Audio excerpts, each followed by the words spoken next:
बिस्मिल्लाहिर्रहमानिर्रहीम अस्सलाम वालेकुम। Hello everyone, welcome back to my channel. I hope कि आप सब लोग बिल्कुल ठीक होंगे।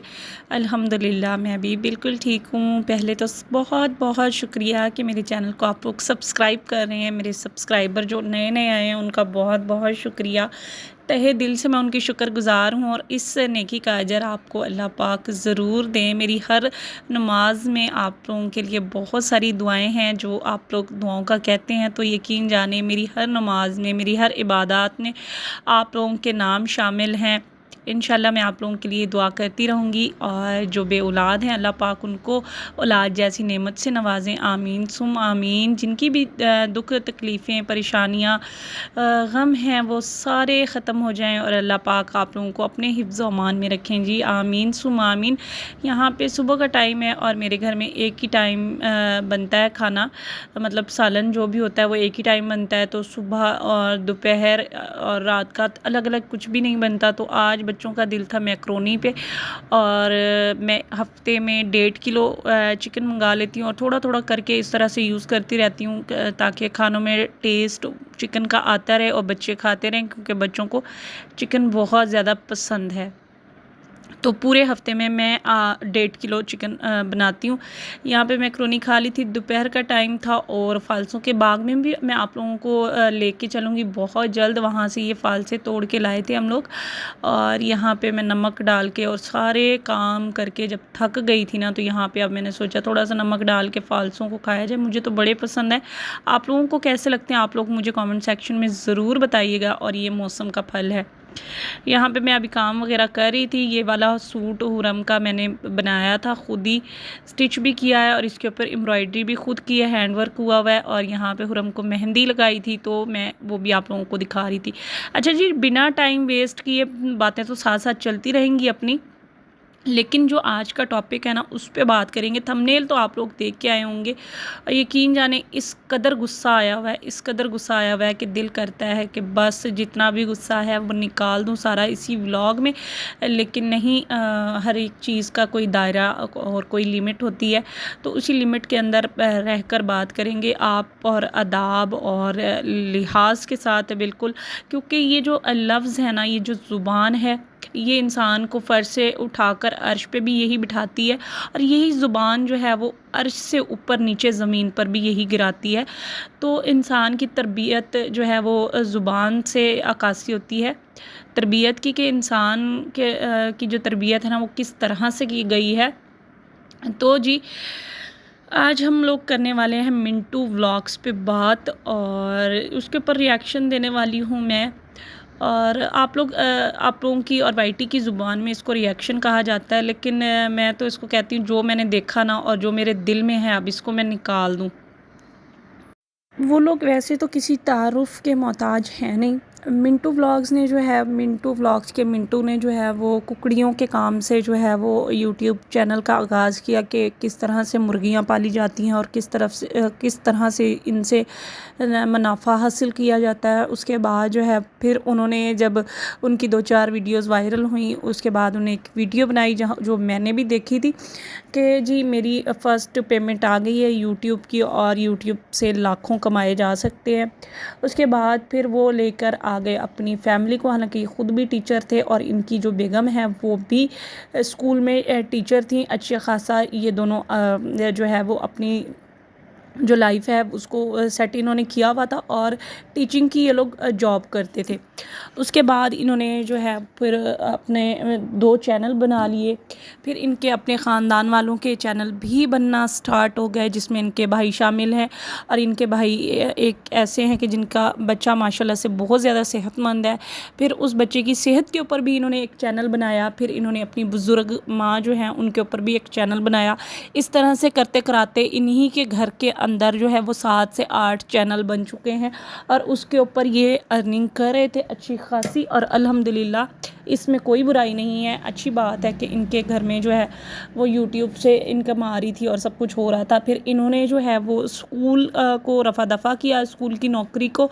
इन्होंने कहा कि जब यहाँ से हम लोग लाखों कमा रहे हैं, तो फिर क्या फ़ायदा कि हम सुबह जाते हैं और दोपहर को आते हैं, बहुत ज़्यादा सर खपता है, बच्चे बहुत ज़्यादा सर खपाते हैं। हम टीचिंग की जॉब से तंग आ चुके हैं, तो हम लोग जो है वो जॉब नहीं करते। इन दोनों मियाँ बीवी ने जो है उसको खैराबाद कहा। हालांकि मेरे ख़्याल से मैंने इनके व्लॉग्स में सुना था कि जो इनकी बीवी की वाइफ़ की जो जॉब थी, वो जो है वो उसकी सरकारी जॉब थी,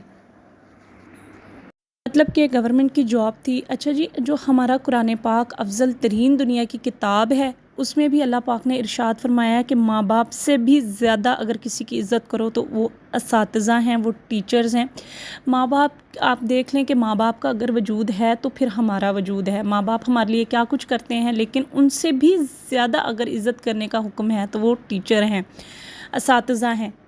कुरान पाक में इरशाद फरमाया गया है कि पहली दर्जगाह जो है वो बच्चे के लिए माँ की गोद है, और दूसरी दर्जगाह जो है वो असातिज़ा है। क्योंकि बच्चा जो है सुबह से लेकर दोपहर तक जो भी वहाँ पे सीखता है, तालीम हासिल करता है, तो वो तरबियत जो है वो उसकी टीचर्स करते हैं। अगर एक पढ़ी लिखी औरत घर में है तो वो आने वाली 7 नस्लें जो हैं वो सुधर जाती हैं। अगर एक जाहिल औरत हमारे घर में आ जाती है तो पीछे वाली और आगे वाली सारी नस्लें ही बिगड़ जाती हैं। तालीम की इतनी अहमियत है। तो अगर मैं यहाँ पर टीचर्स की जो है अहमियत या तारीफ़ बयान करने के लिए बैठूँ तो ये 9 मिनट की वीडियो बहुत ज़्यादा छोटी पड़ेगी। बहुत ज़्यादा जो है वो तारीफ़ की गई है टीचर्स की, लेकिन ये मुझे शर्म आ रही है ये कहते हुए कि ये टीचर्स थे। शुक्र है कि आप लोगों ने टीचर की नौकरी छोड़ दी, वरना आप उन बच्चों को की भी यही तालीम व तरबियत करते।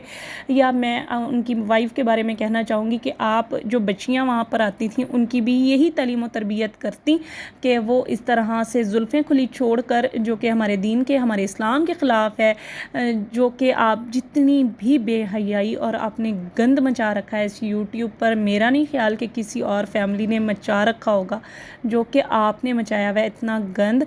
आप उन बच्चियों को भी यही तालीम देती, और मेरे ख़्याल से तो वो बच्चियाँ होंगी और वो बच्चियाँ भी शुक्र अदा करती होंगी कि आप अब उनकी टीचर नहीं हैं, जो कि आपने लटके झटके मटके दिखाए हैं अपने इस यूट्यूब चैनल पे। तो उनको भी इस चीज़ का एहसास होता होगा कि शुक्र है कि ये वाली टीचर अब हमारी टीचर नहीं रही। और शर्म आनी चाहिए कि उनके हस्बैंड को, जो कि इस तरह के थंबनेल्स लगाते हैं अपनी बीवी की पिक्स लगाकर, आपकी गैरत कहाँ है। अच्छा खासा आप लोग अर्निंग कर रहे थे, अर्निंग हो रही थी। अगर आप लिहाज के अंदर थे, तमीज़ और तहज़ीब के अंदर वीडियोस बना रहे थे, तब भी आपके इतने ही व्यूज़ आ रहे थे।